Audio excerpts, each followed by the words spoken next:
Naku po, sino dito ang laging may aberya sa bahay? Yung tipong biglang tumulo ang gripo sa 10 oras ng gabi. O kaya naman, naputol ang ilaw habang nagsusuklay ka pa lang sa umaga. Aray ko!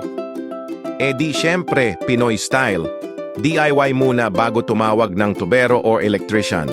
Kumuha ng masking tape, sinuksok sa gripo, tapos tiningnan kung kaya ng dasal at swerte. Pero minsan, imbis na maayos, lalo pang lumala. Yung tubig, imbes na patak-patak, naging fountain show sa kusina. Buti na lang, may kapitbahay kang si Mang Pedring na laging handang magpayo ng, "Yan, lagyan mo lang ng goma," kahit di ka sure kung anong goma ang tinutukoy niya. Tapos, pagkatapos ng isang oras na tawanan, pawisan at konting inis, ayos na ulit ang bahay o at least hindi na baha. Ganyan talaga, sa bawat aberya may kwento at tawa. Kaya kapit lang, mga kabahay.